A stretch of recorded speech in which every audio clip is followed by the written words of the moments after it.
Hello, everyone, and welcome to the Kulturecast. Yes, we don't do intros anymore, but we're doing one on this episode because I already fucked it up once, and I don't want to have to try to do it organically once again.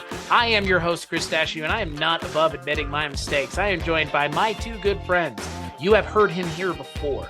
Who is he? His name is Dustin, and he's an artist. He's a graphic artist.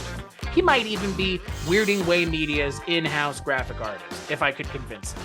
Oh, my. Whoa. Oh, my. And all the way from the On Seagal podcast, we're not talking about Steven Seagal in this episode, but we are talking about a movie that he picked, your friend and mine. He brings the energy that you love, that I love, that tones my ass just a little bit down, just like Dustin, Trevor Gumbel. Blessed be. S River. On this episode of the show, we are talking about a little film you may have heard of. It's called The Blair Witch 2. Now, you've heard of the first movie. I know you have. Not the Adam Wingard movie, but we'll probably end up talking about it. Unfortunately, no, we're talking about Joe Berlinger's oft-maligned metafiction sequel to the original 1999 film, The Blair Witch Project.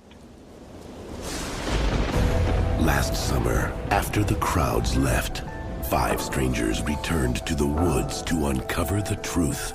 But one of them has a secret that will unlock the curse. You know, if you don't believe in the Blair Witch, then why the hell did you bother to come? I thought the movie was cool.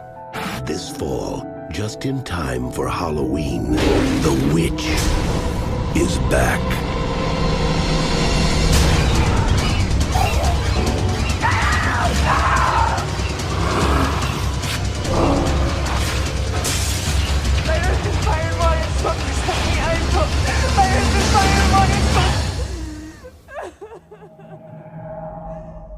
On October 27th, forget everything you've heard. Forget everything you've seen. Because this time, the truth is scarier than fiction.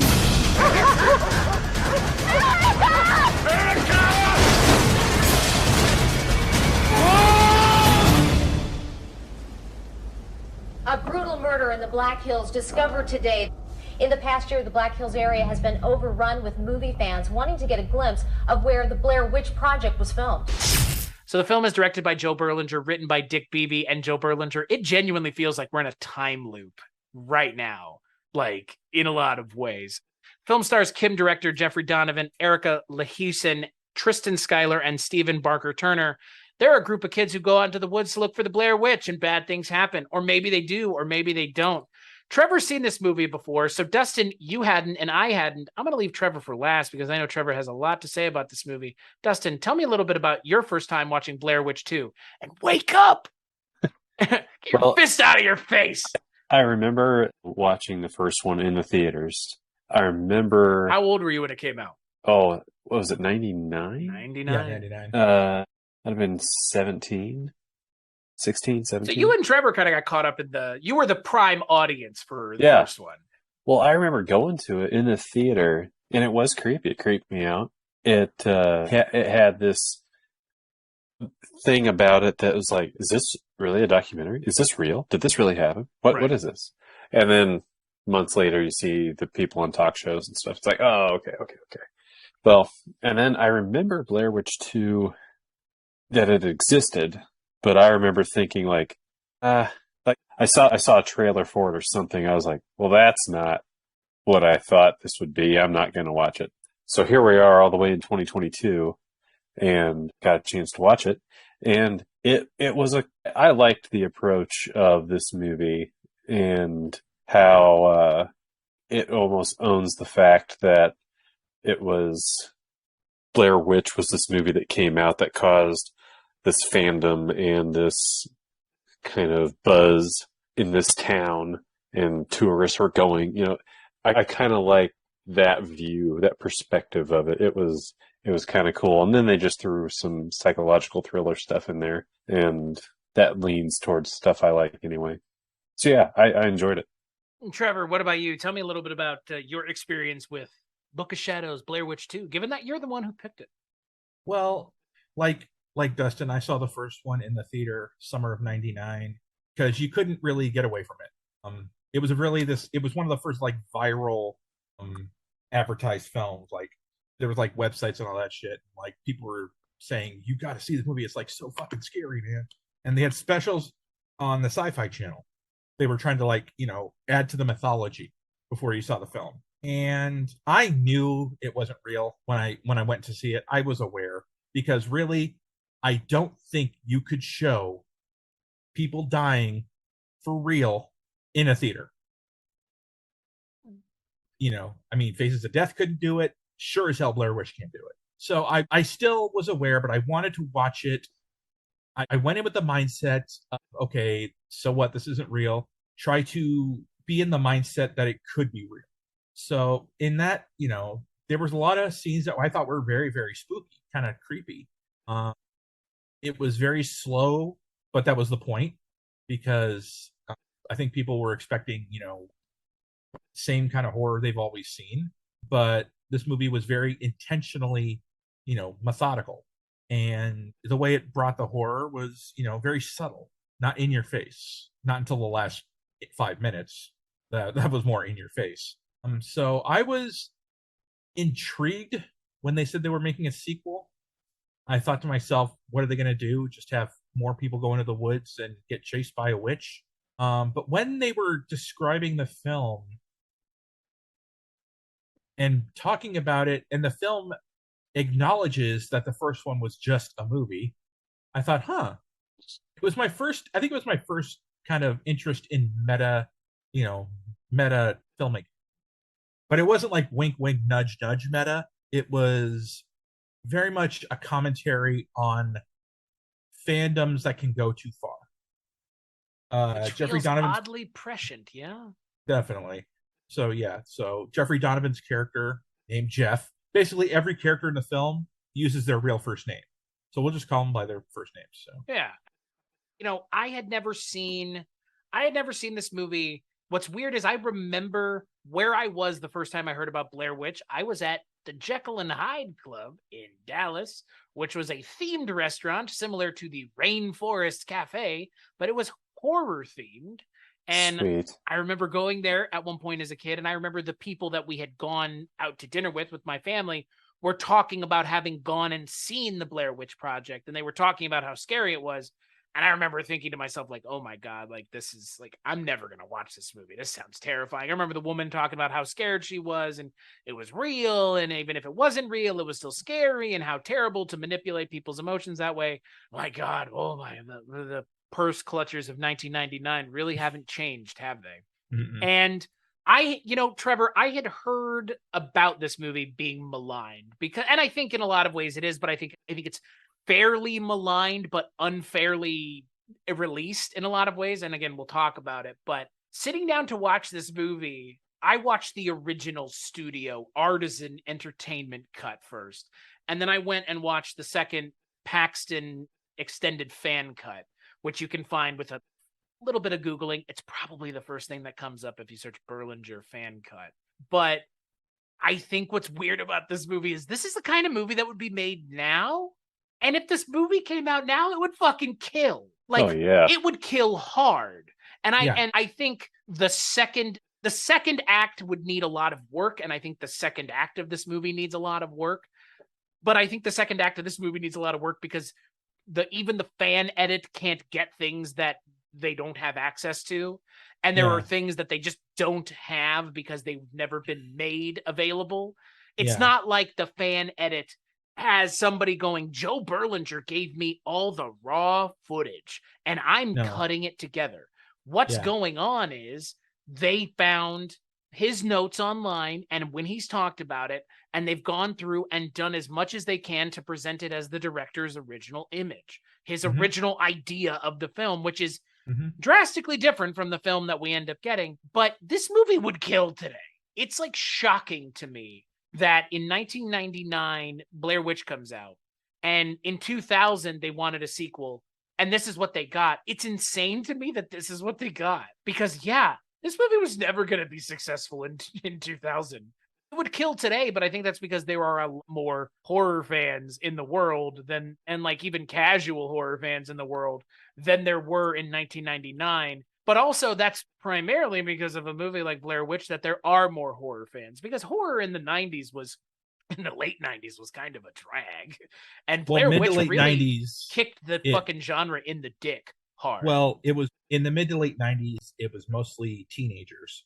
Right. It was all and Kevin Williamson sequels ruled, to 90s and sequels to 80s horror movies. Yeah, and Kevin Williamson was kind of the master of the 90s teeny bopper. We're more clever than we think we are horror. Well, you're right, Scream. You're right. I Know What You Did Last Summer. I mean, there you go. Although I did love the Faculty's really good. I mean, I like everything good. I love everything that Kevin Williamson has done in the 90s, really. I mean, even Teaching Mrs. Tingle. Yeah, even that movie's pretty good. Like Kevin Williams, he created Dawson's Creek, which I think is the epitome of 90s TV. I do love Kevin Williamson. But you're right. It's very much you start to notice a trope. 90s. Yeah, but you start to notice a theme. I mean, let's put it this way. What is the biggest horror movie of the 90s? Scream. So yeah, Absolutely. Everybody's going to just rip it off. I mean, everybody's just going to do their own thing. And I mean, fucking Urban Legend was pretty blatant. We have Jared Leto in it, yeah? We don't talk about that. Oh, he actually is in it. I was trying to remember or not. But we don't talk about that. We don't talk about him. That's period. Awesome. But I will tell you, man, like Trevor, I'm really glad you picked this movie, and I will tell you why. Two things. This feels like the kind of movie I would have been going to bat for the last 20 years. And I'm glad that you have been, because this movie is not an amazing movie by any stretch of the imagination, but it's an interesting movie. It's one that has a lot of fun things going on. And it's one that if you watch the director's cut is a good movie, but the theatrical cut of the movie is not very good. It's a muddled mess of a movie that is really cut out of order. When you see the way it was meant to be cut together, makes you sad. I enjoy both cuts. Like, I didn't even know there was a Berlinger wanted a different cut until after I'd already seen the first cut so many times and enjoyed it. Again, we're blessed by the internet in 2022, right? But then I started reading like interviews with Berlinger, and actually even in the commentary, he was talking about it. How, basically he wanted this to be more psychological than slasher. Right. Because the studio, what he wanted was like suspense, pacing, don't give everything away. Don't hint at it. But then the studio came in and bastardized it, in my opinion, by cutting in scenes of blood and gore. Stuff that they thought the kids in the 2000s wanted. They thought that's what we wanted, and that wasn't, because as much as I do like the first one, the studio fucked up. The studio wanted a film that wasn't supposed to be. They saw Blair Witch and thought, you know what? Let's add blood to this. Let's add gore to this. Right. Which is like not the reason the first one's successful. It's successful because it's a fucking scary movie, because going out into the woods at night is scary. Like, go out into the woods and turn all the lights off. It's fucking scary. Doesn't matter if there's a fucking witch in the woods or just bugs and shit. Like, well, it's all the stuff that your imagination cooks up that's happening off camera. Well, it's the Texas Chainsaw Massacre thing. It's when you think of Texas Chainsaw Massacre, you think, oh my god, gory film, people getting cut up everywhere. You watch the film, it's relatively, it's definitely fucking creepy as hell, and the makeup effects are still, but it's not the bloodfest you think it is. No, not at all. So you're in what your imagination is thinking when you're out in the woods in the dark or whatever. It's a lot scarier than what's actually happening. So, and that's what the first one traffics in. I know that this movie couldn't traffic in that, and I'm glad that it bugs me so much reading stuff online about this movie where at the time they were like, I don't get it. Like, I don't get it. Why didn't they just make another Blair Witch movie? Because that would have been stupid. I mean, Adam Weingart. But like, that was the expectation. That's what the Adam expectation Weingart did. is. Like, I was that person. I was like, oh, what's this? I want to see another. Right. I want to see more of the kids in the woods with the witch. At 17, 18 years old, I was like, I want to do that again. Yeah, like this movie, what is talking about, like you mentioned, Trevor. So the entire premise of the movie is, like we said, Blair Witch is real, but like Blair Witch the movie is real. So the actors in the movie are just actors, yes? Well, I mean, the actors in the film are playing people. No. The character, okay. Oh, you mean the characters in Blair Witch? Yes, in this they are universe, just actors. Okay, so in this, no, I think in this universe, they did disappear. Are they? That's what I couldn't figure out. In this universe, is it that the kids from Blair Witch in this universe are just actors who are still alive, or are they? Did they go? Is the Blair Witch in this universe being presented as real and is real? Is there a Heather Donahue? Did she go out into the woods and did she die? Okay. Or did she disappear? As the director said, there are definitely different interpretations of the film. Right, but this seems like a baseline interpretation problem, right? From what I understood, the director of what happens in the film is group hysteria, the effects of drinking and drug use, and being so obsessed with the film that it becomes you.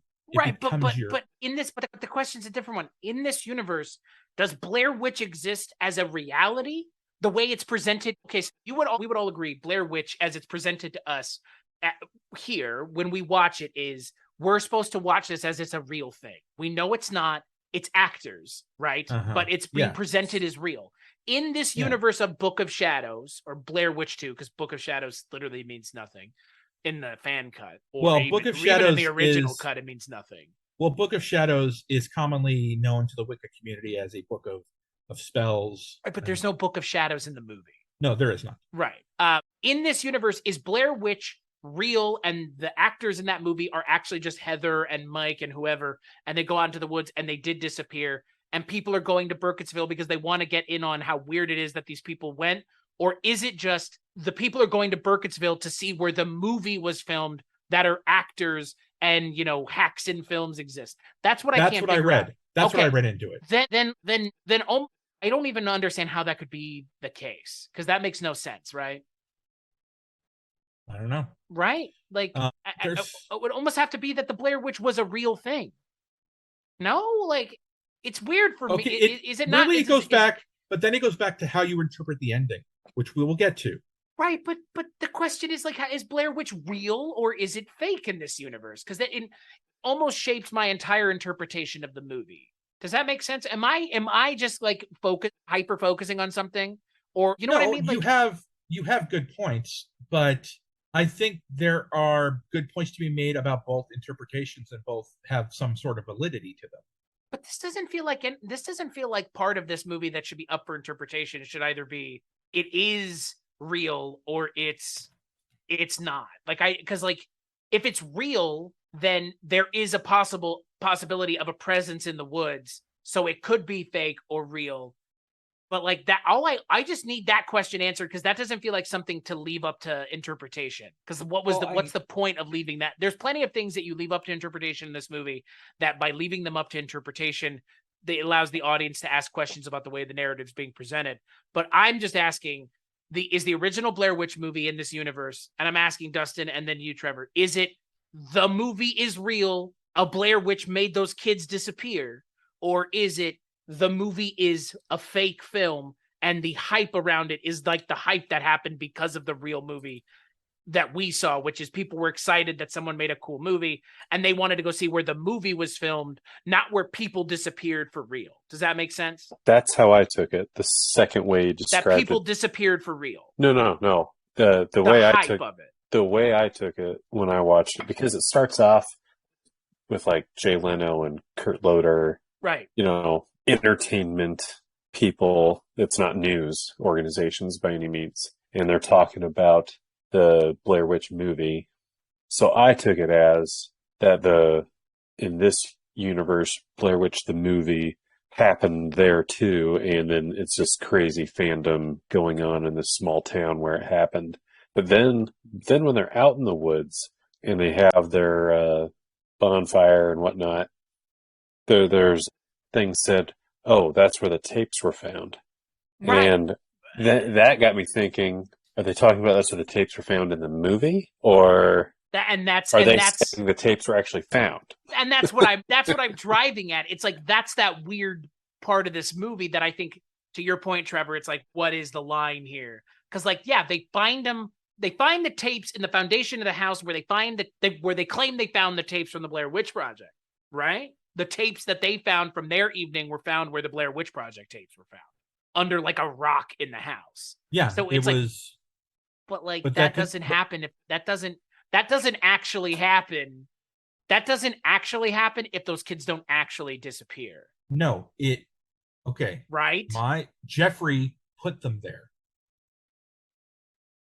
Yeah, you're right. Okay. I mean, again, like Jeffrey is so obsessed with the film. I see what you're getting at.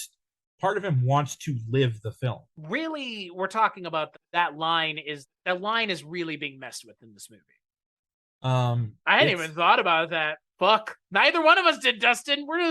I mean, really, like when you look at the film, the way it's interpreted in the Berlinger cut, it almost takes some of that out of the movie. The questionable nature, it takes some of it out, but it introduces enough elsewhere that it makes it that kind of balances, because it takes some of the things of the movie I think that don't work are taken out, but then some of the other things where it's like, I don't know, I know what Berlinger was doing, and I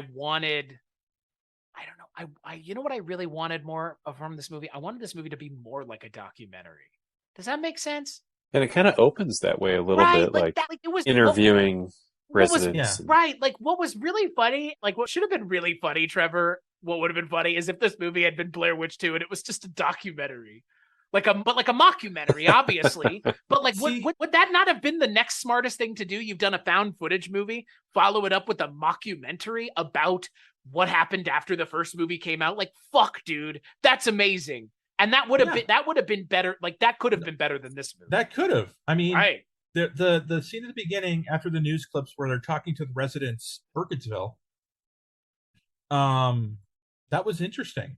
And they were describing what their life has been like since the release of the Blair Witch Project. There's one woman who basically takes rocks from her rock garden and sells them to people because people just want a part of Burkittsville to take home with them. There's one woman who was upset because they wish they'd use the word, wish they hadn't used the word documentary in the advertising, because now the town has just been completely flooded and she doesn't like that. Which would have been, again, funny to call the second movie. Like, have we ever seen a series where it goes found footage and then mockumentary, and then whatever the third movie is would have been, maybe make the third movie a true narrative. A podcast. Right, like something so narratively different that it's just like mind-boggling. And like that's, in a lot of ways, that's kind of what they set themselves up for, because they were like, all right, we don't want to do a normal sequel. That doesn't sound fun to us. We've already subverted filmmaking tropes by taking a subgenre of horror that I think is kind of, and is still in a lot of ways, looked down on, and we're going to elevate it and do something interesting with it and kind of bring it into the 21st century. And that's what. Why not do something just as unique with your next movie, as opposed to just like this very cynical, like just make another Blair Witch movie? I think Adam Weingart had a decent idea with Blair Witch, but the problem is, okay, it starts out with her brother, Heather's brother, getting a video. It starts out like Blair Witch. Well, he gets a video that's saying like proof that like Heather's maybe still alive, so he goes out there. But the problem is, the family aspect of it doesn't really matter after that part. Also, like, I don't give a shit that Blair Witch 1 actually happened, because in that universe, Blair Witch 1 happened not as a movie. They're in the universe where it was a real thing, where Heather and all of them actually disappeared.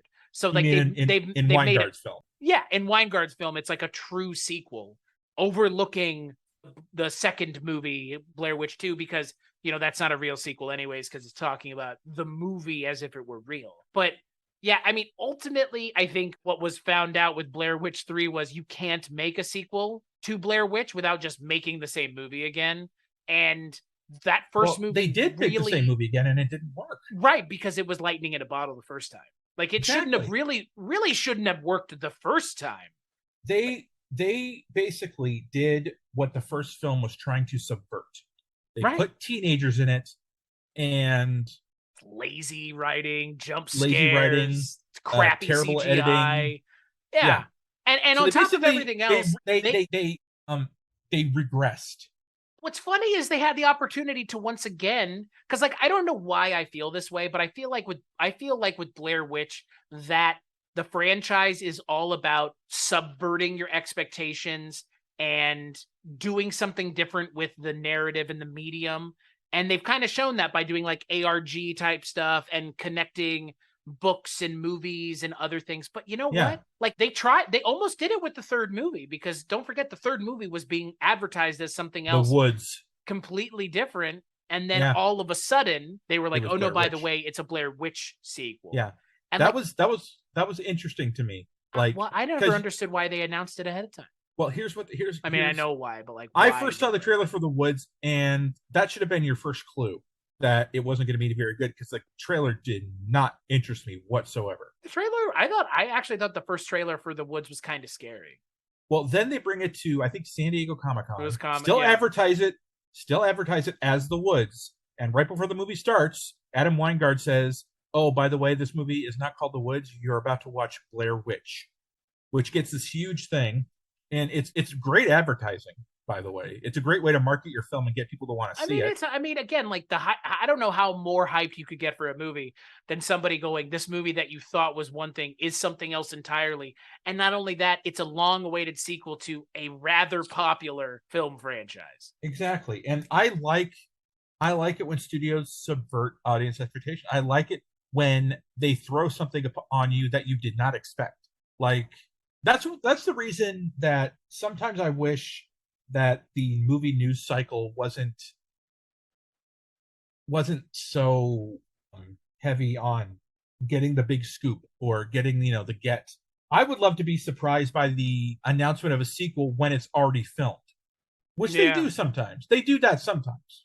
Like, internet has democratized the flow of information so hard. Exactly. That's like Blair Witch Blair Witch can't exist now because of that. Like, no, again, because they were Google taking exists. Well, that tape was Facebook. being traded in, people were watching bootleg versions of the original Blair Witch. Like, they were touring college campuses with Blair Witch, showing it to college kids, and other college kids were hearing from their friends about this crazy movie that may or may not be real, and people were getting their hands on like bootleg versions of the movie. Like, that doesn't exist now. I think we need to. The marketing was genius for that movie. I mean, the marketing is what made that. I mean, look, the movie could have. It was the first viral marketing campaign, right? And the movie could have sucked, but the marketing was fucking genius. And that's where they fucked up with this movie. They fucked this movie over pretty hard in every imaginable way. Well, when you think found footage film, a lot of people will go and say Blair Witch was like the first found footage film, forgetting that Cannibal Holocaust exists. Yeah, but nobody's watching Cannibal Holocaust because nobody really wants to watch movies that have actual animals getting murdered in them. Even though I love that movie, and I think that movie's pretty good. There are two separate cuts of that, isn't there? One without the animal murder. I'm sure there is, but again, it doesn't change the fact that they I'm did saying it. It also comes down to the fact that where did Blair Witch succeed where other found footage films have failed? Like, it's very rare that a found footage film gets the grosses that Blair Witch, or even close to grosses.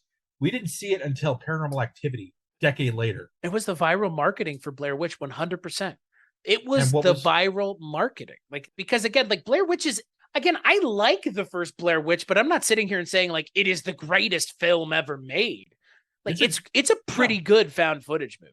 No, it's for psychological, mind fuck. It's pretty damn good. It is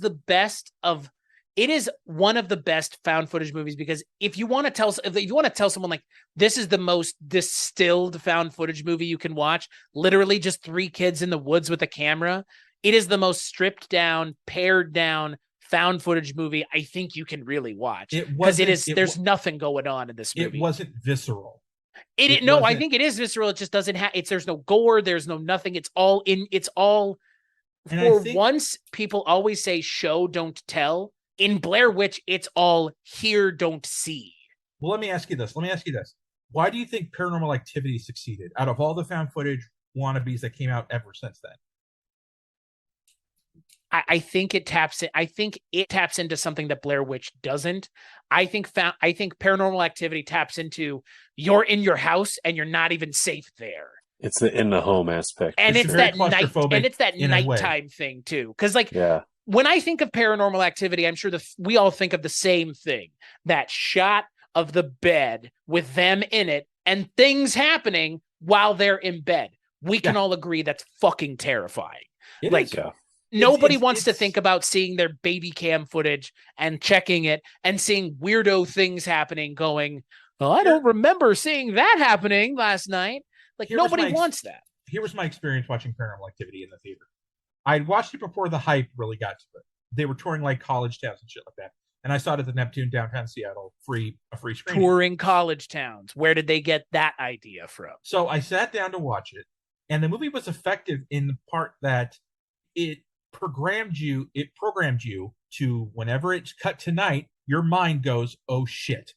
You are just as afraid of the night as the characters are, because and what they do is great, because sometimes there are nights where nothing happens. Yeah. And they really fuck with you like that. And also there's that little tone you hear right before something happens.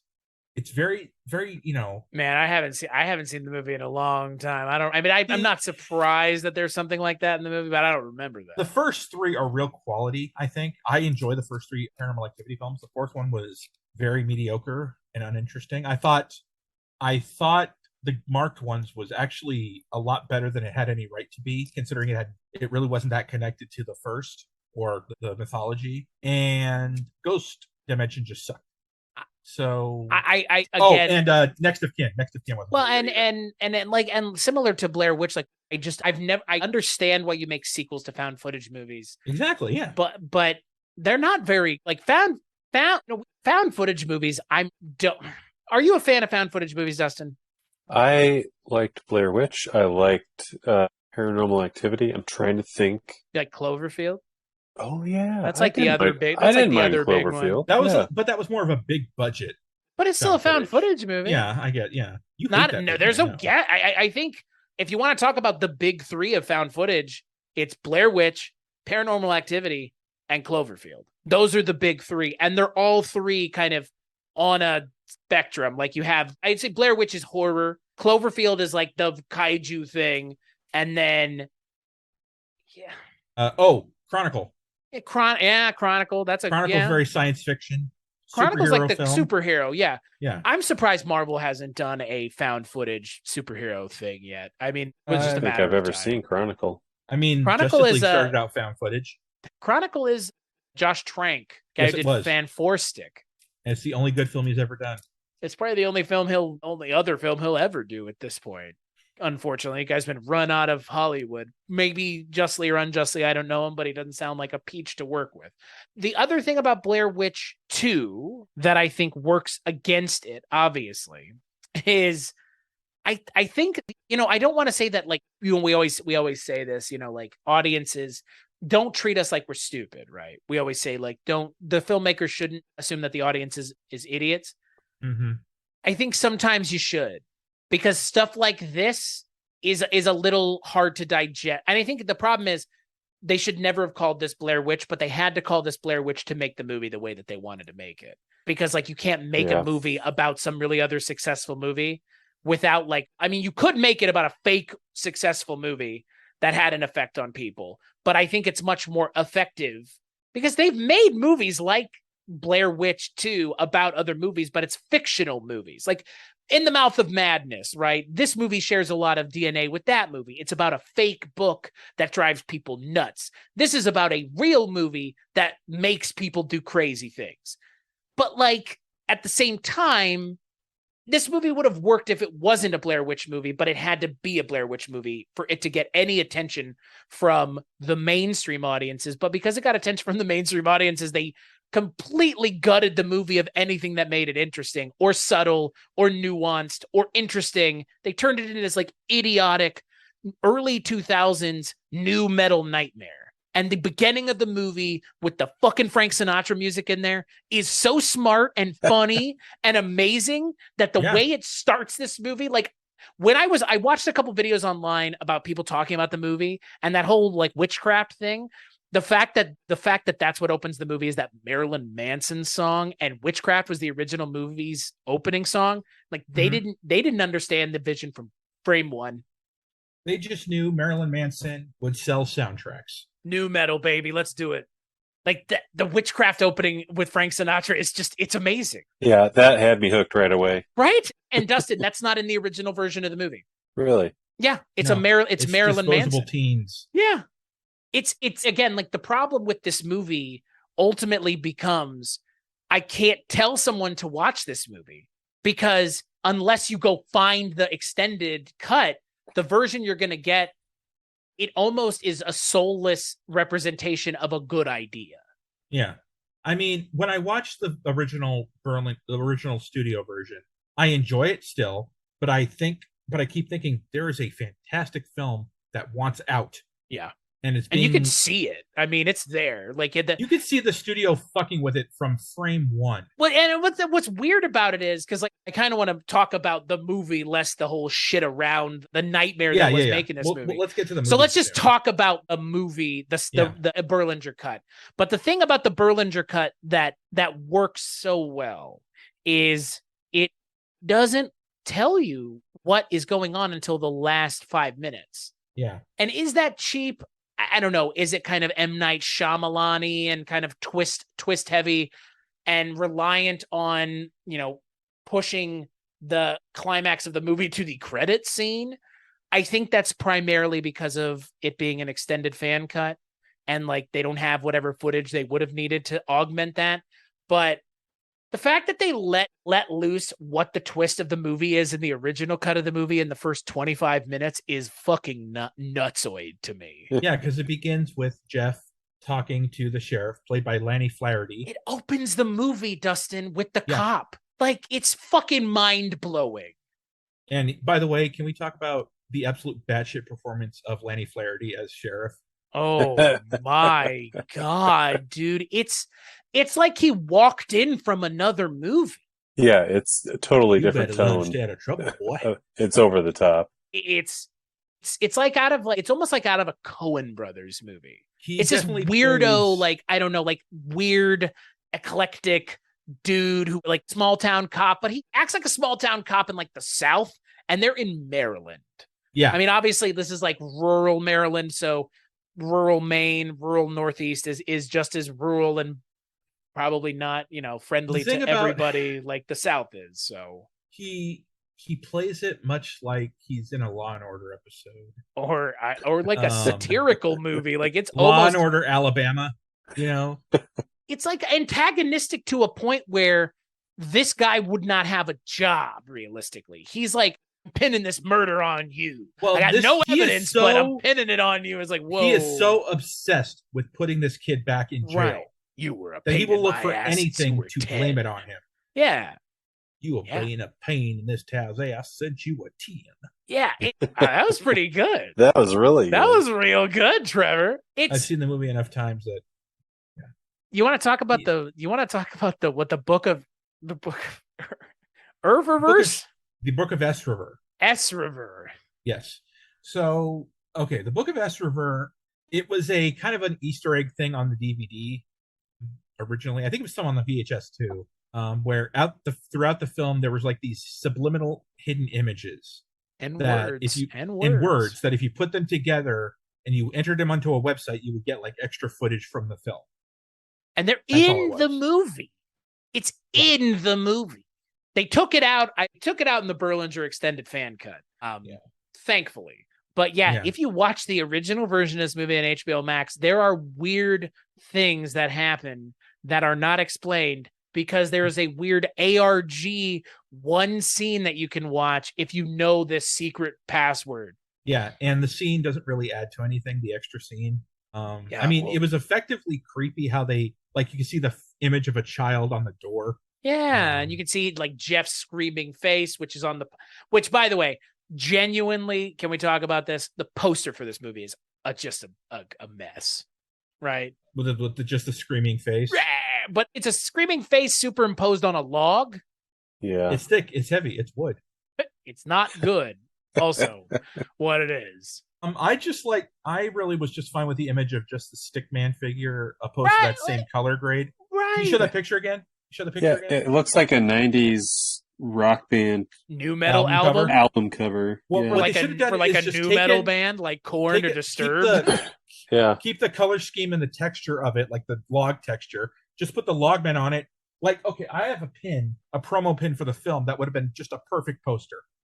Anything's better than Jeff Donovan's face screaming. Yeah, that also kind of. What is again it's weird to me when we find these movies that are big budget movies that the studios ostensibly put a lot of time and effort and money and interest and and then they just strand them with bad posters, bad trailers, bad cuts of the movie. Like, what do you think's going to happen? You think the audiences are not going to fucking wise up to how you're just abandoning these movies? Damn it. There we go. Yeah, like anything would have been better. Like,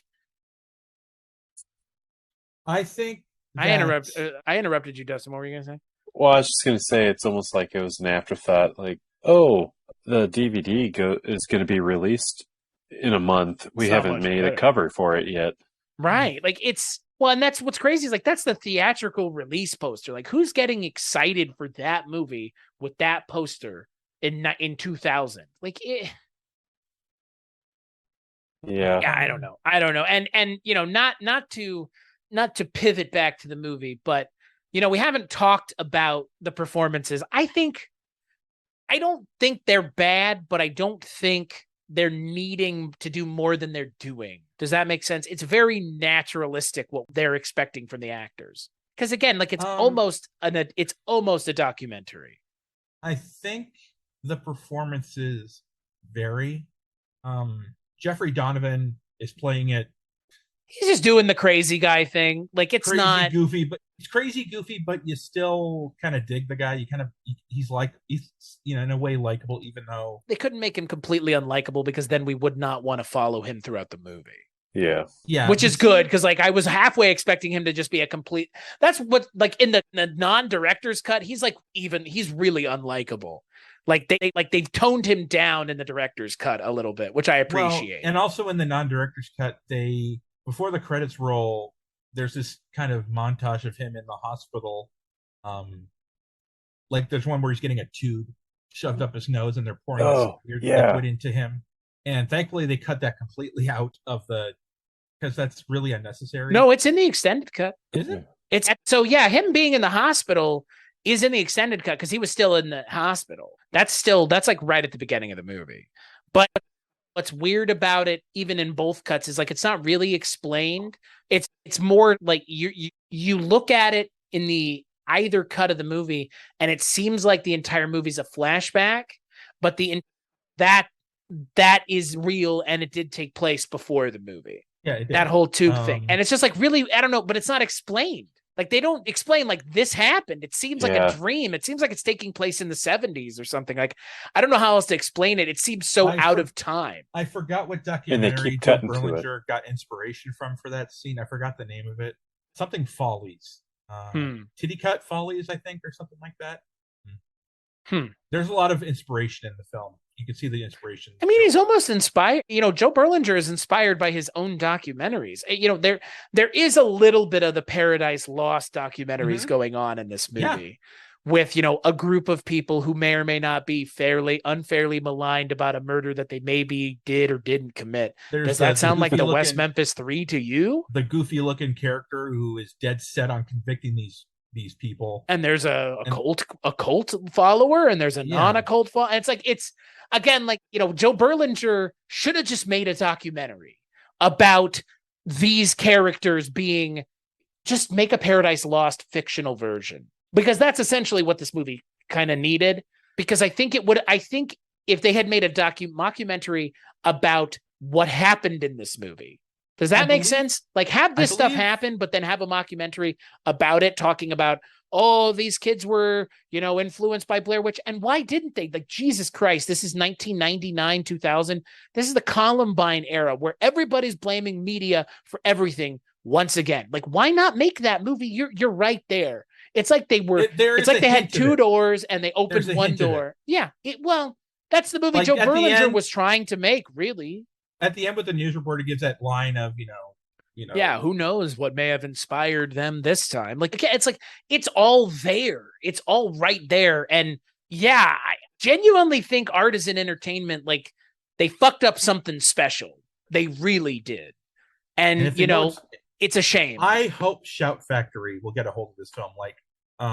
Like there was a video by, I forgot his name. Cecil Trachtenberg did a video defending Blair Witch, and he wants Shout Factory to, take the film and give it the release it deserves. because so many mistakes, and even in the credits, it's not just the pick of music, it's what they cut scenes they cut into it. Like in the credits, there's like various scenes of you see a hand falling with blood on it, or you see a guy tied to a tree covered in blood and shit like that during the credits, which completely is robbing the movie of any suspense or any mystery. Because what happens? Okay, let's just explain this. What happens in the film? Jeffrey starts this. Might as well be Jeffrey Donovan. What he does is he saw the film 17 times after he got out of the hospital. He became obsessed with it, started a web store selling t-shirts, stickman figures, rocks, basically anything he could do to profit off of Blair Witch, he sold. So he starts a tour, the Blair Witch tour. And these 4 people sign up for it of different life. Broadly written characters who may or may not have had a reaction to the original film. A Wiccan, professor looking to prove it or not, and then his goth girl. No, his wife. Yeah, but then a goth girl too. Like, it's all of the people that are like, well, the goth community probably felt about this. The Wiccans clearly felt one way about the original movie. And then like there are the people that are like, was this real or not? So it's like they're all represented. They're all there. I don't think it was broad. These are barely characters, dude. Like these are they're the best found footage movies don't need overwritten characters. They just need characters to experience what we're experiencing along with them. And these characters are perfect for that, because the way the movie ends, if I had seen the extended cut first and not the original one, I would have been kind of shocked the way this movie ended, because the characters are just kind of like, I could see myself there. They're written broadly, which means they appeal to everybody versus such a specific weirdo style character. Like even Erica's Jeff as a weirdo is still believably sane, but kind of weird. Like we know people like him. No, I thought Erica was pretty okay written. I mean, she wasn't.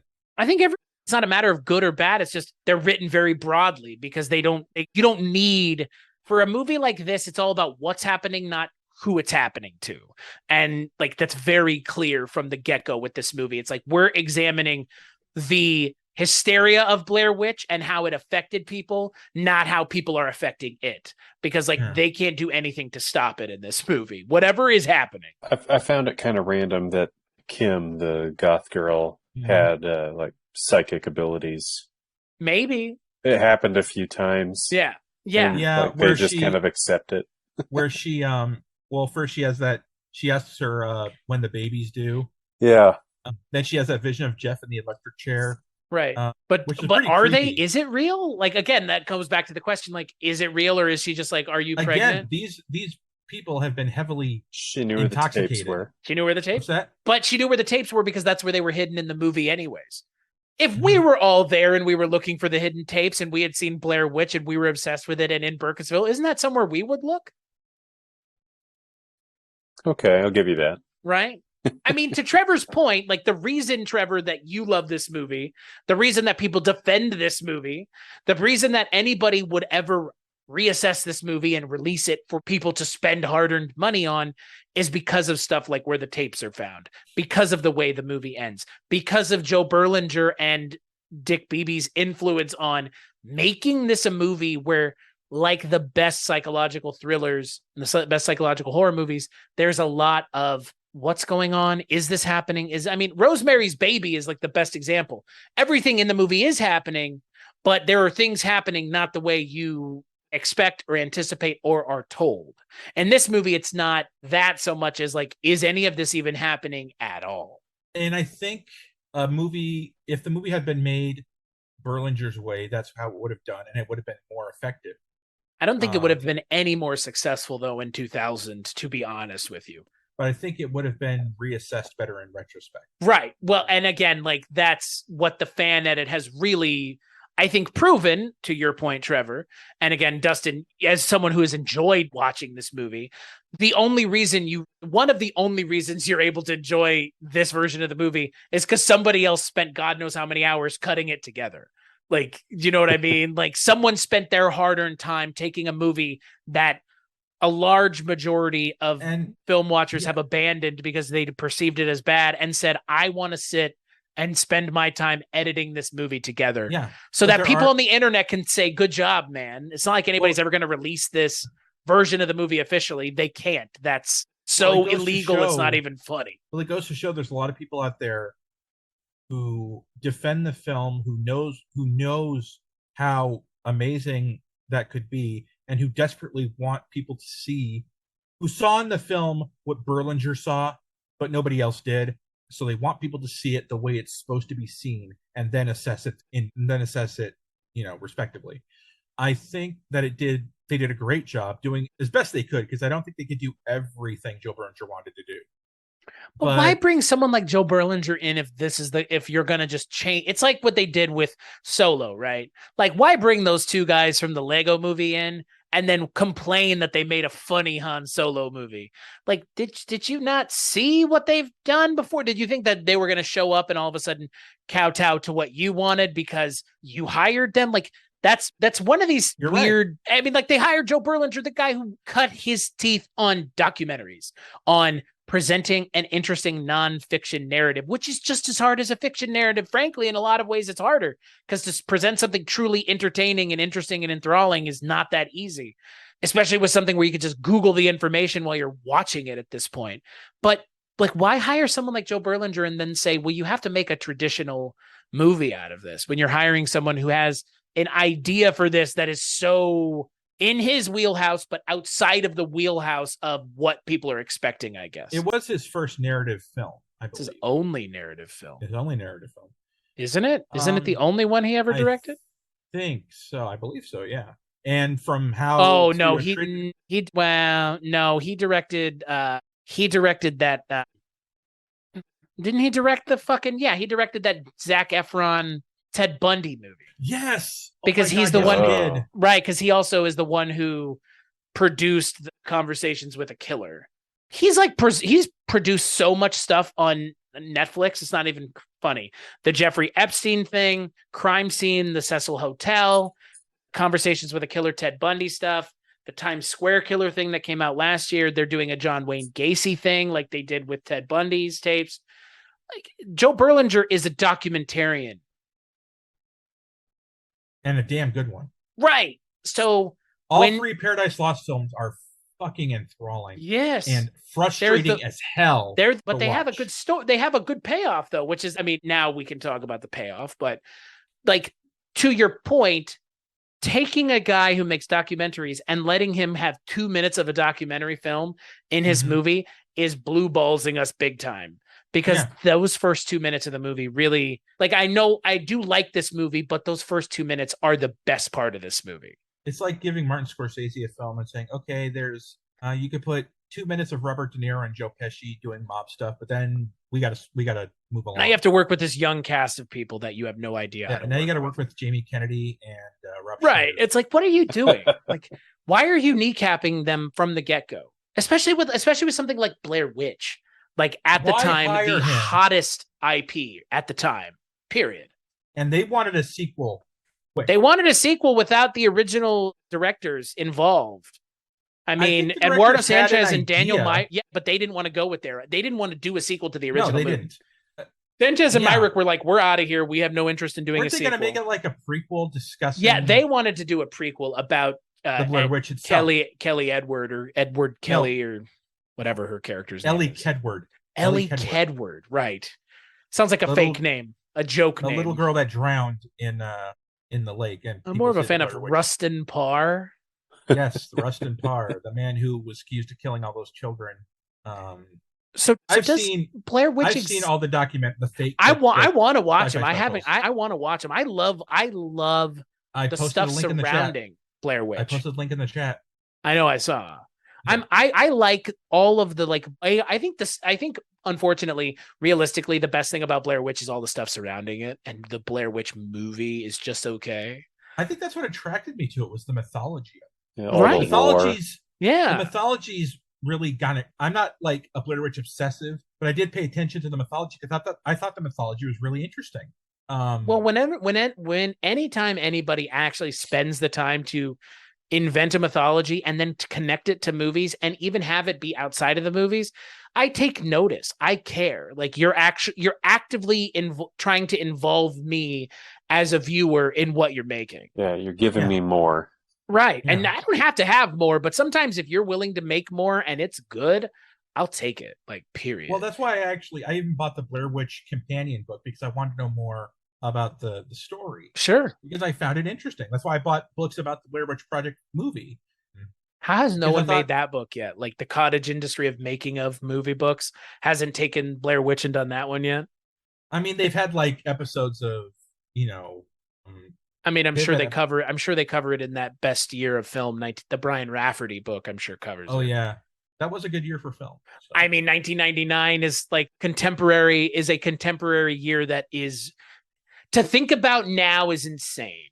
The Matrix, Blair Witch, American Pie, American Austin Pie. Powers 2, The Yeah. Phantom Menace. Yeah, it's just like 1999 is like we don't get years like that anymore. Well, they And that's had what makes Blair Witch even more impressive. Was Yeah. because this was a catering budget for one of these films, Yeah. and it blew them away.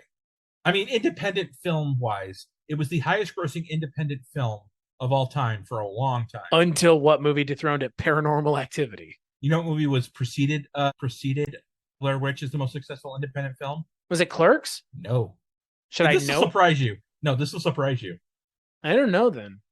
Teenage Mutant Ninja Turtles. The original one?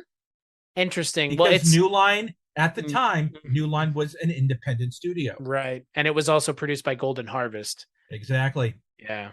That was the highest grossing independent film of the time. Before that, it was Halloween. Interesting. I was going to comment on 99 and why all these good movies came out. They had to get them all out before Y2K happened. Yeah. I can't tell if you're being serious or not, Dustin. I mean, in 1999, everybody else thought it was serious. So Yeah, get these movies out now. I gave Y2K like that, like a millimeter of my attention to it, because I knew nothing was going to happen. Yeah, Like but I knew I was like, people that were after planning the new year happened of 2000, I just went back on my computer and like, yeah, see, I'm online. Nothing happened. Fuck you. he went to go look for more Blair Witch facts. I mean, at the time, like that was the big fucking thing in the fall of That 1999. That fucking website was updated all the time. I know. That's what I'm saying. Like, I was not kidding. Like, this is primo time for Blair Witch. Like, end of 99, early 2000. Like, this is the shit right then and there. And This when is I the remember- shit. Like, Blair Witch is and the I worked, shit. And I worked in a video store after that movie came out around 2000, and there were a lot of straight to video wannabes. Like there was one called the St. Francisville Experiment. There was one about the Jersey Devil. I forgot what it was called. I mean, there have been other ones like The Legend of Boggy Creek. That's like an old school one. You The guys have Poughkeepsie seen that tapes. one, right? Dude, the Poughkeepsie. Oh my God. Have you guys seen the Poughkeepsie tapes? I just watched it about 2 weeks ago, and I have thoughts. Dustin, my friend, I don't think you would be mentally prepared to watch this movie. It is brutal. It's like one of the most brutal movies I've ever seen. Like, right? It's Fucked. frustrating It's as fucked fuck. up beyond words. Yes, and it's frustrating as hell. Yeah. It is a It is depressing. found footage mockumentary about a box of tapes found in a serial killer's house in upstate New York. And it's It will piss you off. presented. It is what this movie should have been. There you go. There you What's go. it called? What's it called? The Poughkeepsie The tape. Poughkeepsie tape. And here's It's the on crazy- Amazon Prime. And here's the crazy thing, dude. It's on Amazon Prime. That movie was essentially unfindable for almost 15 years. I don't want to toot my own horn, but I did an episode of the show on the Poughkeepsie tapes back like almost a decade ago now. I had both of the directors and the director's wife on there with me talking about the film, which is the interview they always wanted to do about the movie. And so I can toot my own horn about that. The Poughkeepsie tapes is a film that I love to death. I'm glad it got a Shout Factory, Arrow, one of them. It's been released 4K Blu-ray recently in the last 5 years. And Dustin, it is not for the faint of heart is a lax term. And you might want to watch it you have to be in the mood for it, because if you try to watch it when you're in a good No mood for that film, it sir. It will rob you of whatever good mood you had. There is no because- mood that one should be in to watch that movie. It's a mixture of found footage from his tapes and then mockumentary style talking head interviews with people. Okay, you're right. It was Shout Factory. Yeah. Okay. And it's good. I like it, but it's one of those movies where it's like, yeah, like Trevor said, I'm not just going to sit down and put it on. But I watched it on a it's whim. awful. It's awful in the best way. It was a movie. Okay, I watched it on a whim because I kept hearing about it. And I found, you know what? Fuck it. I got 90 minutes to kill. Put it on. The ending was exceptionally depressing. Don't even The just. whole film, we should watch it. We should just do an episode on it, and I'll just put the interview. You want to do an episode on it? I think we should. I would love. I'll watch it again. I don't know. I don't know if I want to subject Dustin to it. It's pretty. It is. You're a nice guy, Dustin. It's not a pleasant movie. It's unpleasant. One of the first scenes is one of the most unpleasant images I've ever seen. It's just all unpleasant. Everything about it is unpleasant. People are getting kidnapped and held for years against their will. Being forced. Don't ruin it. Just don't. It's awful. Don't ruin it. Don't ruin it, because it's one of those things where, like, genuinely you should sit down and watch it. Okay, in terms of unpleasantness level.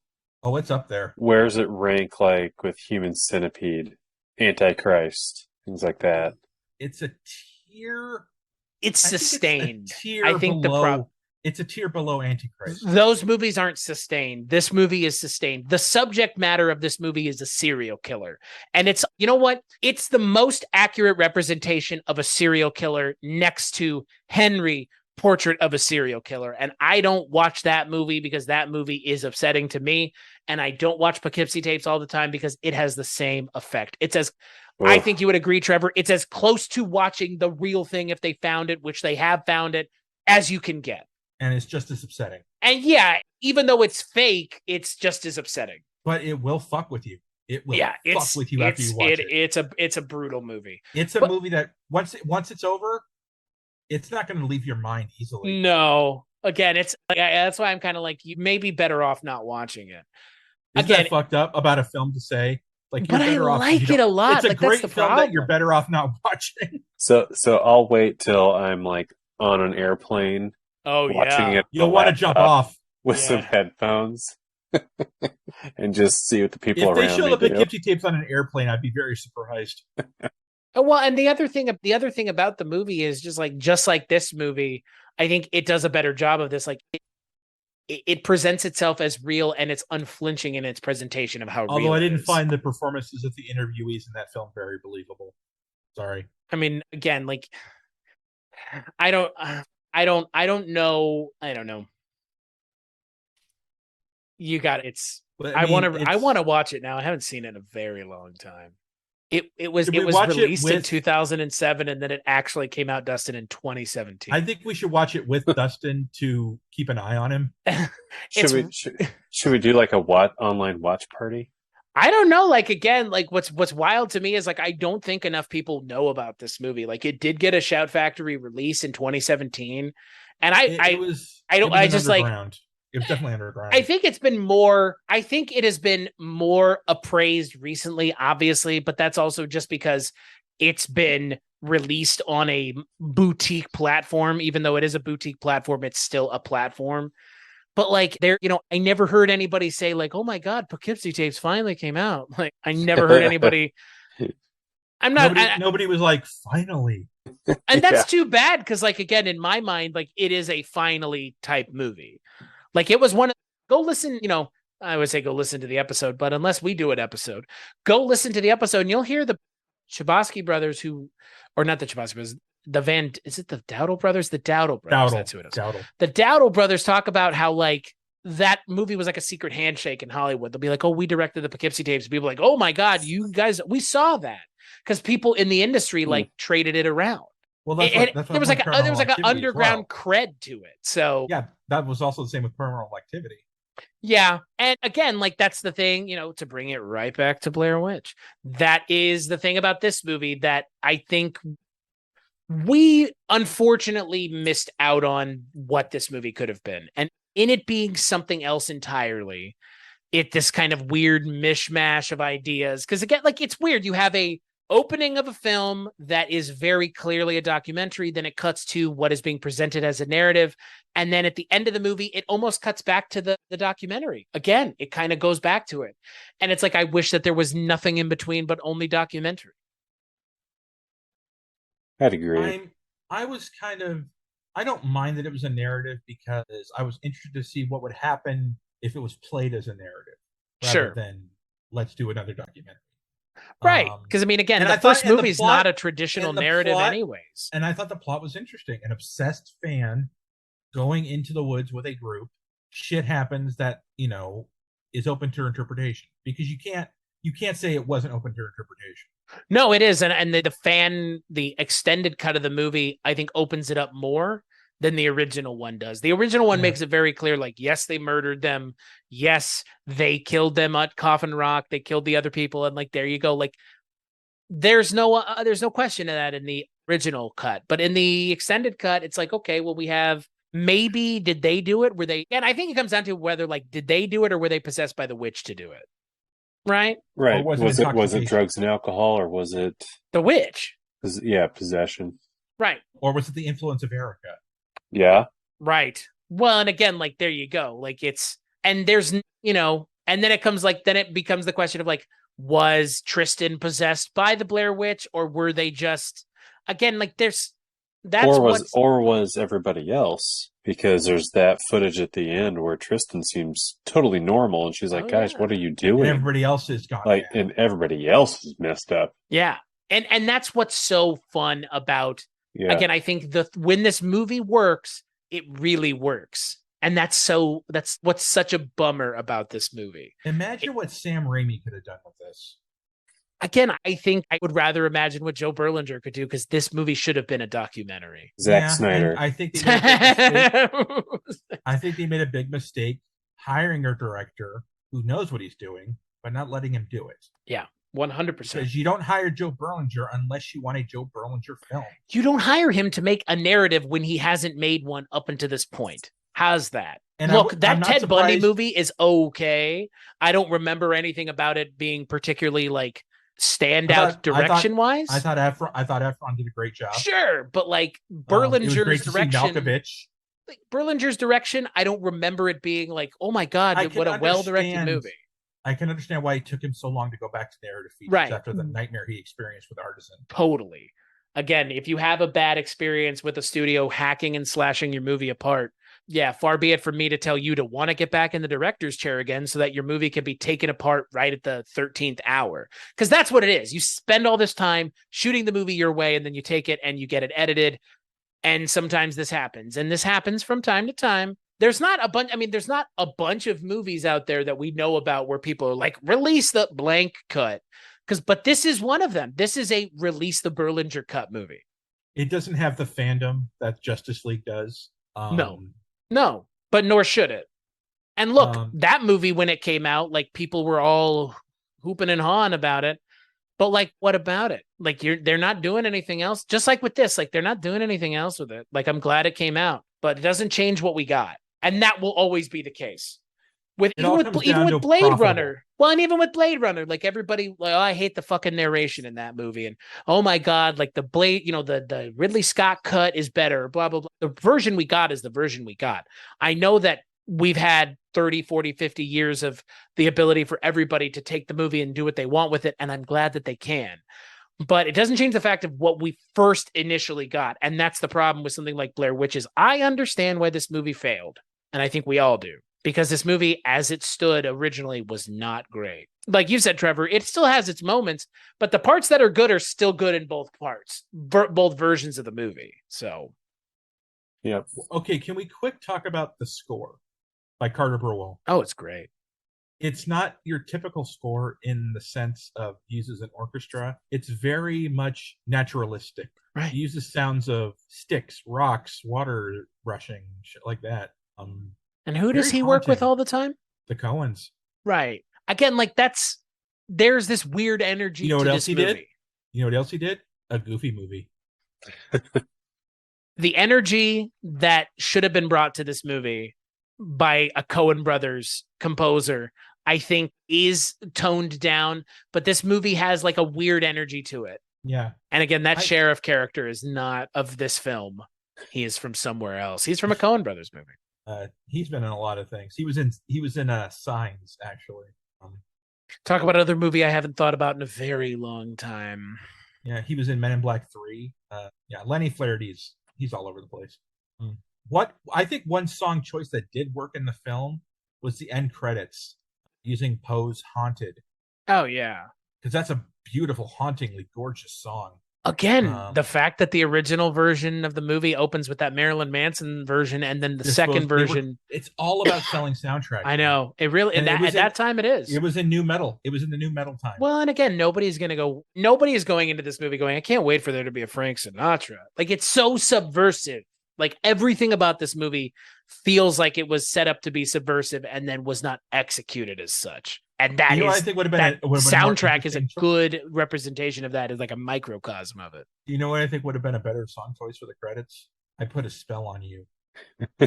Again, like, I like the tongue-in-cheek aspect of that initial song. Like, it's so good. It's so smart and funny. And again, like, if that energy had gone throughout the movie in the way that Berlinger wanted to, man, I wonder what the Wingard movie would have been if this movie had been good. I wonder what the third Blair Witch movie would have been, because undoubtedly there would have been a third one. There were talks for a long time before it was ultimately killed that they were going to bring it back to the story of the witch herself. Right. Take it back to, I think, the 1800s or 1700s. Which would have been cool. And it would have been interesting. Tell it as a narrative. Just tell it as like a straight up prequel narrative story. Do something completely different with the third movie. Documentary wouldn't have worked.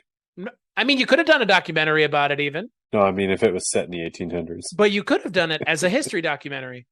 And then you have people, people going to visit the thing, and then something happens there. I mean, there you go. I mean, you do one as a found footage, one as a documentary, and then the third movie is a found footage with documentary in it. A little bit. I had an idea for a Paranormal Activity sequel where the girl that survived from the second one gets in contact with this ghost hunting reality show, like shit you see on Travel Channel and shit like that, and they go search for the ghost.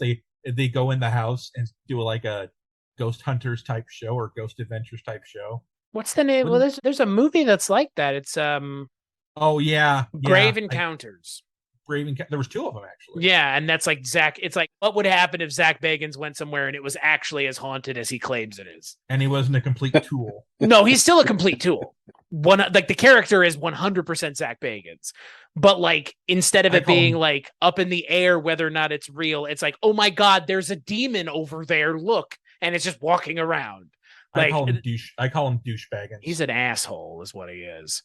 Oh my god! A slight sound. I'm sorry, but no one has ever said screaming at ghosts is a good idea. Just pointing that out. Oh, he's the kind of guy.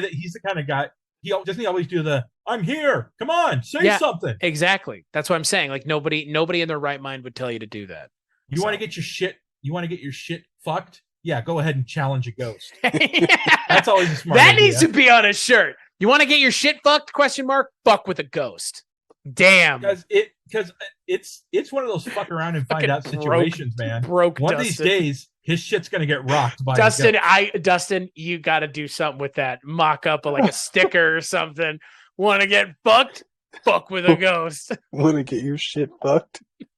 You or someone you know looking to get your shit fucked? I mean, if call he me believes now. Ghosts, if ghosts exist the way he thinks they do, oh yeah, like you would not it's not taunt a good idea. Ghost. No, you don't taunt a fucking ghost. No, that's why I've always said, like, and that's the thing about this movie that's funny is, like, again, this movie had that. It could have been like that, where it's like weirdo dudes in the woods getting fucked with by real Blair witches. Like, that could have been your third movie. He wants to get a shot of the Blair witches, right? Because he brings a bunch of cameras, sets them all over the place. I mean, it's there. It's kind of there. Like, it's kind of already there with the Jeff Donovan character.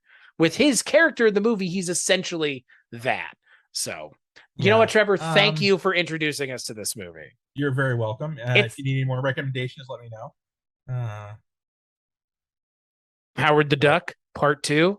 Howard the Duck 2, Book of Shadows. Films that fan cut.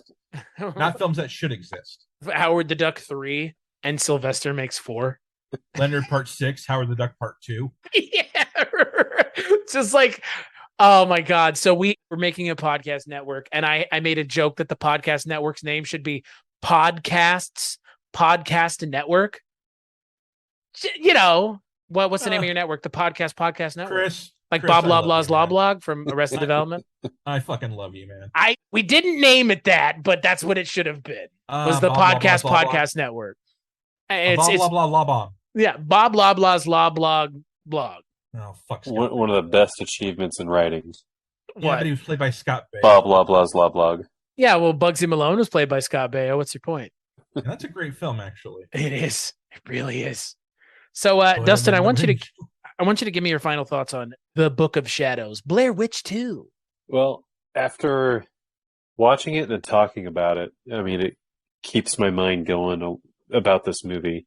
And I think that if you're going to watch it, make sure you have someone else watch it too, so you can have this, because it needs this, because there are things that happen that, how did you perceive that? What did you think happened? And I think that's what makes this movie kind of cool is, I mean, there's the movie that has kind of like everything answered. Yes, they killed everybody. But outside of that, there is a lot of back and forth of, are they tripping? Is she tripping?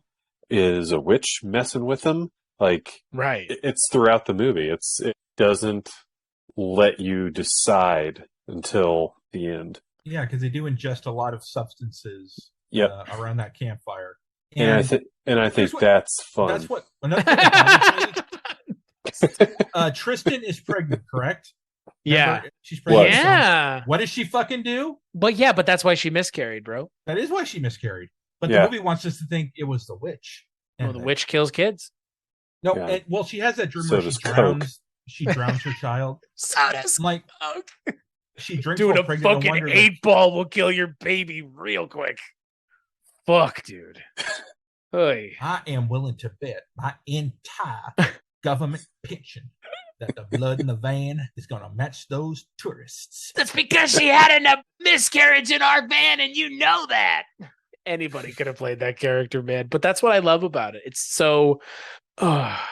Watching it, and that guy shows up right away. I was like, who's this guy? Who are you? Mr. Policeman. His face, his voice, his like first line is, get out of these woods and go home. There is no goddamn Blair Witch. It's just like he's from another movie altogether. Like Trevor, God give me bless your Lenny. final thoughts on Blair Witch 2, Book of Shadows. It's a film that needs to be reevaluated. I think the Berlinger cut needs to be seen. I think Joe Berlinger deserves the right to cut the film and have like a Scream Factory release a Blu-ray it deserves with new commentary and in a reevaluation because like I said, I still enjoyed the studio cut. But I enjoyed it more for what it could have been. There's still great stuff in it, but there's a lot of stuff that could have been just genius. And I think if they hadn't fucked with it and made it into a typical slasher where, gore everywhere and shit like that, that doesn't do anything for me, Mess with my head, man. Make me wonder what the hell happened. Don't just spoon feed it to me, And I think if they had just waited till the end for all that stuff, it would have made a lot more sense. Intercutting interviews made sense to me. No sense at all. Yeah, it sucks in a lot of ways that I can't really tell people to like go watch this movie the way it is. Like you have to really go, and again, it's not a lot of work to find it, but you have to download it from somebody's Google Dropbox and you got to put it somewhere where you can watch. Like it's not readily available on a streaming service. I would recommend they compare and contrast though. That's the thing. Like I almost just want to say watch the extended cut because the original one is, it takes everything that I like about what the extended cut kind of does better and just says, we're going to mess this movie up with so much. We don't need that. Yeah. Intercut nonsense of gore that was shot in the director's backyard 5 weeks before the movie came out type stuff. It's a story that we've seen about a movie that gets taken out back in the final hours of before release, and it's cut together in a way that is not what the director wants. And it sucks because I'm not going to say that every director is always right about what their director's cut is. That's not the case. Yeah. But in this case, I would be led to believe that if we had gotten closer to Joe Berlinger's actual vision for the film, I think more people would have enjoyed it. Would it still have been a flop at the box office? Yeah. Probably, but it might not have been a critical flop. It might have just been a financial flop. And a critical flop, like you said, Trevor, can be reappraised down the road easier. I'm not saying if you're a critical flop, you can't be, or if you're not a critical flop, you can't be reassessed down the road. But critical flops that end up getting reappraised down the road, it happens. It's a lot harder than like a movie that was good that nobody watched being reappraised. That's like easy peasy. Like, oh, the critics were right. Like, duh. The invention of the internet has brought fans together to appraise and share their love of a film that they thought they were the only ones that enjoyed it. Right. It is allowed disparate groups of people to really come together and share their love. Without the internet, Hocus Pocus would have never gotten a sequel. Right. Really. Without the internet, Hocus Pocus wouldn't even be in Spirit Halloween stores right now. Yep. But the internet, the fandom found each other. Same with Killer Clowns, man. Like, why? Like, Killer Clowns from Outer Space is a thing now. Why? Like, it should have been a thing from the day it came out. Like, it's now a scare zone at Universal Studios. Yeah, that's awesome. They're selling in Spirit Halloween. They're selling pie guns. Show me your Chiodo brothers. Yeah. You mean this? Awesome. We saw this at Spirit, and I had to have it. I thought. I don't blame you. I don't blame me either. Do you have the Arrow Blu-ray? No. See, here's the thing. I keep kicking myself for not pointing at you guys with my fucking cotton candy gun. This is a visual medium, folks. I keep wanting to just go on like a fucking $300 spending spree and buying a bunch of physical media, but I can't bring myself to do it because, I don't have $300. I do it for you. I'm the asshole that buys physical media. Well, I'm glad somebody is, because if somebody wasn't, nobody would be selling it. I bought the Arrow of Killer Clowns from Outer Space. Someday I'll just be like, hey, Trevor, can I buy some of these from you? You have Buckaroo Banzai, dude. Like, how did you're prescient, thinking ahead? You, my friend, have been on top of things. Unlike why the did I rest buy of it? us. Because Shout Factory was having a sale. I kept hearing good things about it. I thought, sure, why not? If I don't they have them half off at Barnes and Noble from time to time. Yeah, but Buckaroo Banzai online is now going for hundreds. Yep, but not these clown guns. But this, was that like what, $20? $25, yeah. But I'll tell you what, man, I would like to live in the universe where this movie came out the way Joe Berlinger wanted, but that's not where we are. So we have to deal with it the way that it is, and it's pretty good the way that we get it with the extended cut. That's a sad, unfortunate reality that we all have to deal with if you're a fan of this movie, or someone who wants to be a fan of this movie, or someone who has spent their time lovingly. Again, I want to thank the guy who cut the extended fan cut together, because he knows more about fan editing and editing of movies than I will ever know. But my God, give the faith that you put in hiring these people into them making the movie. Because why hire them if you're not going to let them do what they do best? And advice to studios: don't let your Limp Bizkit groupie nephew take a crack at cutting the movie. Yeah. Like, again, they saw the movie and they were like, it's not scary enough. It doesn't have enough gore in it. It's like, wow, neither did the original. No. Wow. The original was like a very, albeit kind of boring movie. Like, what were you expecting? Horror films don't have gore. I mean, they don't even rely on it. Like, no. But some of the best ones do. Like, that's the thing. Like, gore or no gore, like gore in your movie doesn't mean a success. That's kind of the bigger issue. I would rather be psychologically terrified and fucked with. But psychological terror is something you can't see, and that's the problem. And making people feel uncomfortable is not something, like, it's hard to do, but when you do it, people are really uncomfortable, and that's success. But people would rather just see spooky ghost as opposed to like a movie to make genuinely being unnerved. Not long. Like it when a movie makes you uncomfortable. That means it's effective. Right. I agree. That's what the Poughkeepsie tapes did for me. I agree. I was fucking uncomfortable the whole time watching it. Yeah. I was like, I should not be watching this. Like, not all that long ago, no good can come from this. Not all that long ago, I watched Vincent Price's House on Haunted Hill from like the 50s. William Castle Rules. And right, go on. And you don't ever see the thing haunting him. Do you know who wrote this is a black and white, 70 years ago movie. And I was like on the edge of my seat, like, oh man. Oh, Dustin, you just brought this full circle in a way you don't know. Do you know who wrote the remake of House on Haunted Hill? No. Dick Beebe, the writer of Blair Witch 2. Oh shit. And I'm not really a fan of that fucking remake. That's one with Jeffrey Rush and Famke Janssen and all the. Yeah, and it's awesome. Ooh, have you seen it recently?